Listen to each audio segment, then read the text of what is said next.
It's a new day for all of us. Hello, my name is Van Ritchie, and it is an absolute pleasure to introduce you to Peel Back the Onion, a regular podcast where you are the most important person of the day and where life issues and challenges get to be peeled back so you have the best day of your life.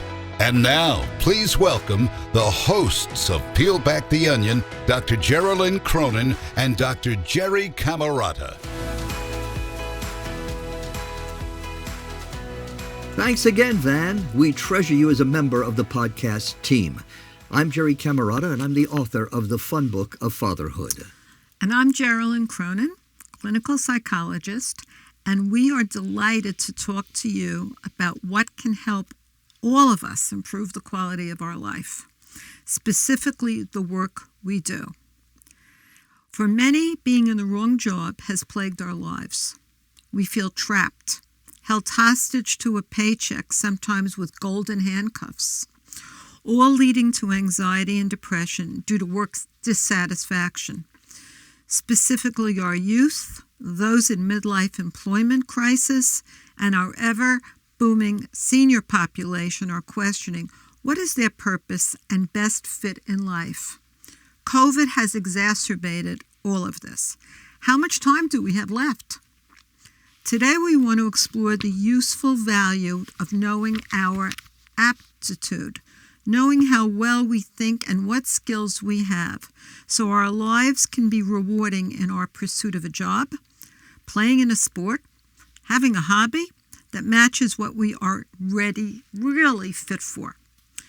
With us today, I'm proud to say, is Steve Greene. He's the New York director of the Johnson O'Connor Research Center, renowned for its work in the world of aptitude testing and research.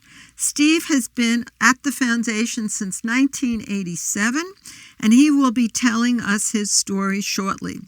Before we peel back the onion on this topic of aptitude testing and talking to Steve Greene, let's take a look at this clip. If you have one bucket that holds 2 gallons and another bucket that holds 5 gallons, how many buckets do you have? 2? Thank you.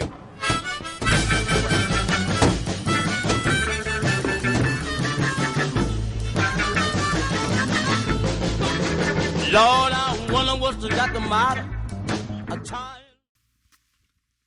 Now, the clip was just a few seconds long and good for a laugh, but it's not far from the truth about how we are to think, how we assess, and use our mental skills so we can be useful to ourselves and others as we traverse this planet and do great things. Steve Greene is here with us today so we may learn about the value and importance of testing. Welcome, Steve. Thank you so much, Jerry. I'm very honored to be here with you today, and I look forward to discussing aptitude testing and its benefits with you. Our pleasure to have you. You are a very special person, and so is Johnson O'Connor in my work over the last 30 years. I find I always use you and the foundation as my go-to place when people are saying to me, what do you do? Where do I fit in? I don't know what's the next step? And I thought that this would be a phenomenally important podcast because people don't know what aptitude is. They don't know if it's intelligence. They really have not a clue. Why don't you tell us what's aptitude? Sure. Well, an aptitude is a natural ability to do something or learn to do something quickly and easily. And, some people notice that they have a knack for, very quickly and efficiently filling out paperwork or brainstorming at a meeting. But they may not know that this is an actual ability that can be measured. And that's what we do at the foundation. Johnson O'Connor Research Foundation has developed a battery of aptitude tests, about 20 different tests. And we also do a lot of research into what abilities relate to what kinds of jobs. And we do validation studies, both external and internal, just to find out how these aptitudes work in the real world. The service we provide to our clients is that we give them this in-depth battery of tests. And at the end, we sit down with them and explain their scores and provide them with a list of examples of career fields that match up well with their aptitudes. Tell me something. How did you get into it? I actually should have been a client of Johnson O'Connor's testing service. I had been bouncing around in different areas of business. I was an English major in college, and I was really a high vocabulary, good at writing. So I thought I'd go into communications areas of business. I went to PR, marketing, sales, and I did pretty well. And I always kind of found that my attitude and value was somewhat different from many of my coworkers. I didn't really feel this was a good fit for me. So I was starting to cast around, and I started looking for other more meaningful jobs. And I think that was important for me to find something meaningful that helped people. How old were you then? I was in my mid-20s. Okay. And lo and behold, I applied for 2 jobs. One was as a writer for the Botanical Garden in Brooklyn. And the other, I saw this incredibly interesting job at the Johnson O'Connor Research Foundation. They give a very in-depth description of the abilities and the type of candidate they're looking for, and the types of values and interests this person would have. I said, that sounds just like me. So I sent in my application. I was called in for an interview. I was zapped with a few tests during the interview. Now, we don't do this for other companies, but we do like to know how our own employees, might fit into the work that we do. So we give them a few tests. And based on the interview and the test, I was hired and then trained intensively and laboriously over the next year on how to give the tests and ultimately how to explain the tests. And I found every part of this process so engaging and fulfilling that I've been here. This is my 35th year at Johnson O'Connor, and I feel very honored to have served that long. Well, the people that go to see you are honored because they can't believe what they learn and they use it. And I just had an experience this week with a patient who we were really struggling as to what is she going to do now that she's mentally stabilized after a very big episode of depression. And she was asked earlier to go to Johnson O'Connor to see you. And her mother, who's an attorney, said, why don't you pull out the Johnson O'Connor profile? And what do you know? She said, they told me, don't do tasks that are too tedious, but go ahead with your forensic view and that you are more involved in production and project management. And when she left my office, it was based on Johnson O'Connor and the testing that she had a direction to move in. I've had that many times with you. Tell me something. Let's talk. Is an aptitude for our audience, is that something you're born with or is it something you learn? We believe there's a very high degree of heritability in aptitudes. There's a lot of similarities among family members. We don't believe that experience affects test scores much. Just in my own personal experience, I've had some clients who have never had any exposure to music or played an instrument, yet score off the charts in all the auditory aptitudes. And then I've had, career accountants who come in and score low in the numerical aptitudes. So being in an area that uses an aptitude doesn't seem to develop. It seems to be innate. And of course, a person can learn to do skills, can acquire skills that are required in a particular job, even if they don't have the aptitude. But it tends to be laborious and tedious and usually not engaging. Whereas the person who has the aptitude tends to excel much more quickly, and the labor tends to be joyful rather than tedious. And that's been our experience. How do you compare and contrast intelligence and aptitude?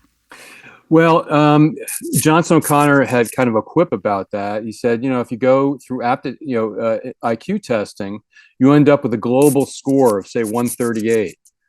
That doesn't really tell you whether you'd be happy as an architect or an English professor. So the difference between IQ testing and aptitude testing is a profile of separate abilities that don't intercorrelate very highly, and that can point people in particular career directions without giving them, a score of intelligence. Right. Can you go over what's in the profile with us so that, how would you do an aptitude test? Sure. So the protocol of aptitude testing, how does it work? Sure. Yeah. So, clients schedule an appointment with us and we tell them you're going to be in for a full day of testing, about 6 to 6.5 hours. We do the testing now in one full day. and a lunch break in between. And during that time, the examinee will work with one test administrator for half the day, and then do audiovisual testing for the other half of the day. And they're usually interspersed, so you don't get too much of any one thing. You do, a little bit of audiovisual testing, then you meet with the test administrator, and then you break for lunch, and then you come back and do some more audiovisual testing. So it's kind of split up. And after the testing's done, we compile the results, which is all done very quickly, and we have now a digital report format, and we send that out to the client, usually the same day that they were tested, so they have a chance to look it over, and then we schedule a Zoom summary session. Usually, it could be the next day or a few days later. Some clients need to put it off because they, are going on vacation or something. But then we meet via Zoom, and I pull up their report on the screen, and we go through it together. And they usually record the sessions. And by the end of the sessions, they're usually, very much aware of what their talents are and what kinds of career possibilities exist for them. But it is a lot of information to absorb Process. in an hour. Yeah. So we also let them know they're entitled to a free follow-up discussion within a year. And we send them also to written explanatory material to go through in the meantime. Steve, what has been your experience with the individuals who have their profiles done and the revelation, how because of you, they've been able to peel back on their life and now have a new concept of who they are and where they're going? Well, it varies, and I work with lots of different age groups. So some of the Tell us the age groups. Well, some of the most dramatic cases have been people in their late 30s and early 40s who have discovered, wow, I've been on the wrong track all this time, and they make huge career changes. One woman in particular, she was in her late 30s. She was a admissions director at a college down south. We were doing a testing trip to that college to test a bunch of students. And she went through the testing, and she discovered that she had this very high spatial aptitude that we call structural visualization, which she did not know she had. And she also had this visual memory called memory for design. And, one of the things that came out in the discussion of the results were things like interior design, architecture, industrial design. It kind of blew her mind. She goes, I'm a admissions director at a college. What do I know about 3D design? So she actually, the next semester, audited a design course at the school, and she loved it. But she wasn't quite ready to give up her cushy admissions job. But as luck would have it, her husband was going through a career change, and he got a job in another state as a computer programmer. So she had to leave her cushy job, and she says, okay, I'll find another admissions director job, but until then, maybe I'll enroll in an interior design program. Steve, the older you get, does your aptitude diminish? Your it does. capacity to perform? The way it tends to work is they gel during adolescence. They gradually increase, during adulthood, and then they remain fairly stable throughout one's adulthood. And at a certain point, they start to gradually decline. But they remain relative strengths throughout one's life relative to age groups. So, if a 50-year-old were competing in a short-term memory test with a 20-year-old, it wouldn't be a fair comparison. And yet that 50-year-old would have much higher vocabulary and work experience and wisdom and knowledge, to make up for that short-term memory.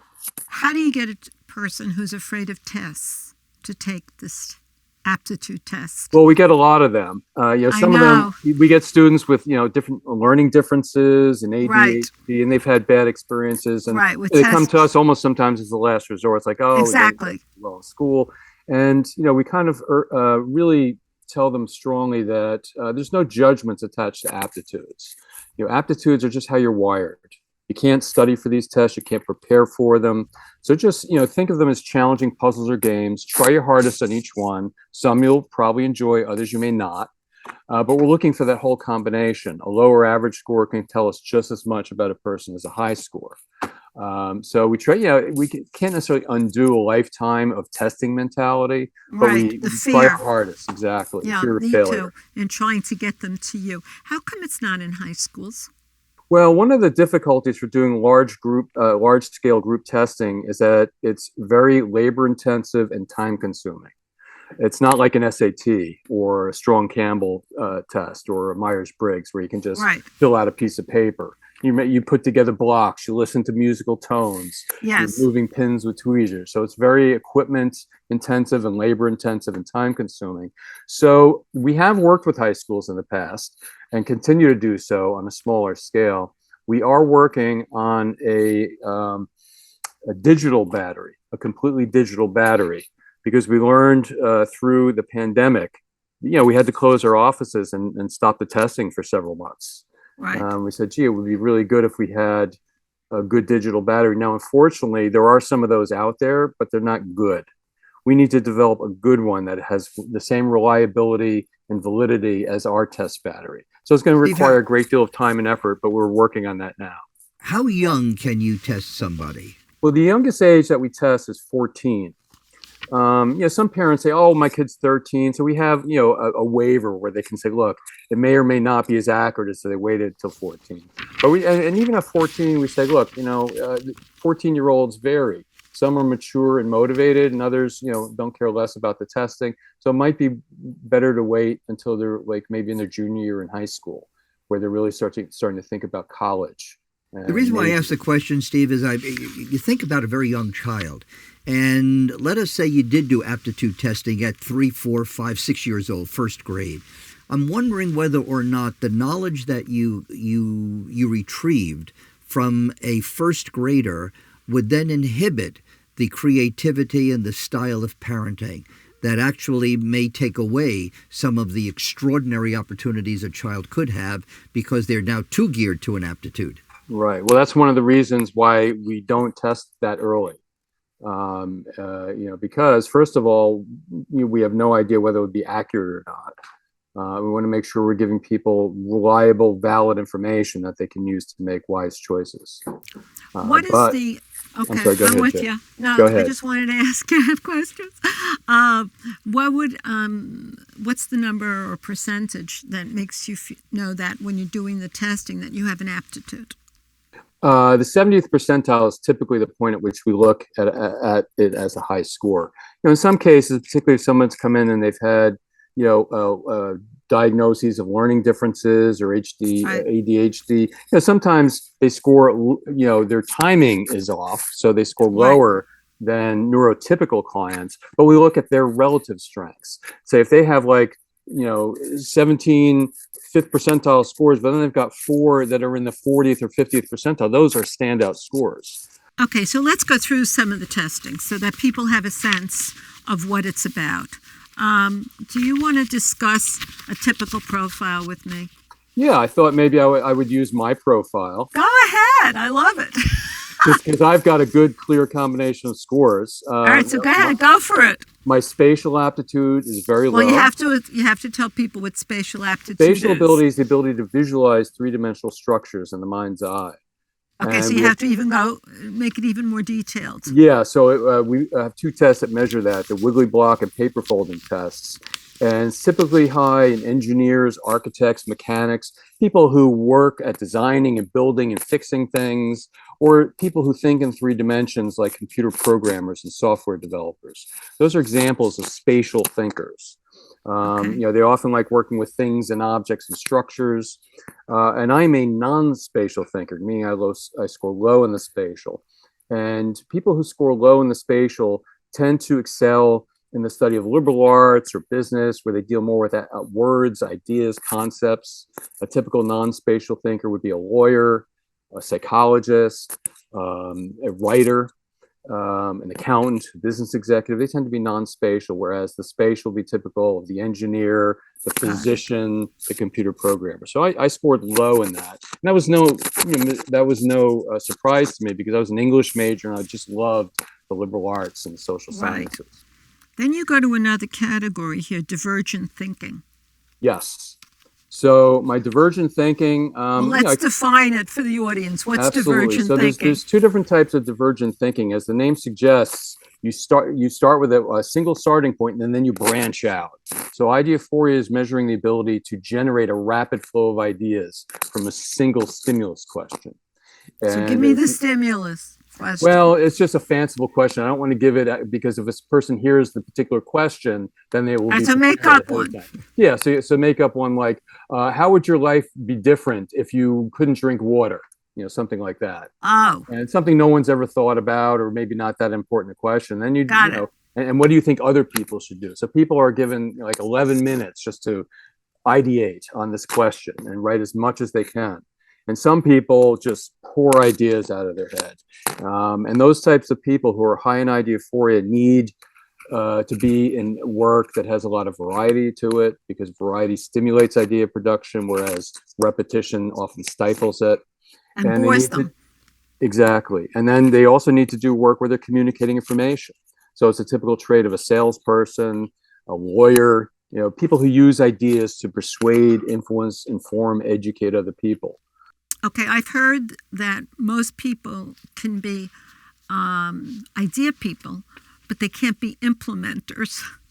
Yeah, well, some people say, well, I just want a job where I can come up with the idea and other people can do it.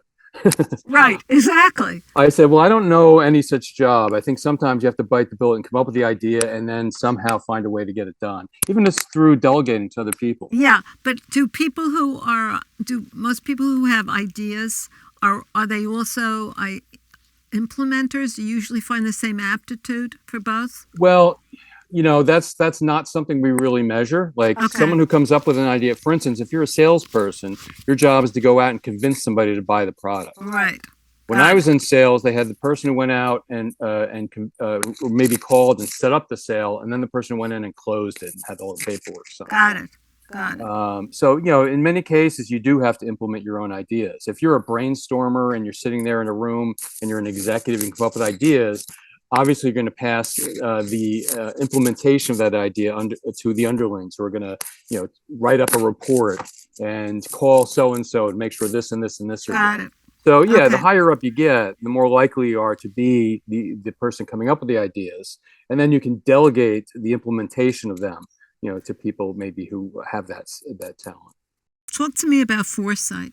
The foresight is seeing possibilities. The test is one is presented a series of abstract line drawings and slides, and they have to write all the words that it makes them think of or brings to mind. And some people come up with lots of possibilities. Those are high foresight individuals. And possibilities exist in the future, and the high foresight person tends to, in a sense, dwell in the future. They tend to be motivated by long-term, distant, challenging goals.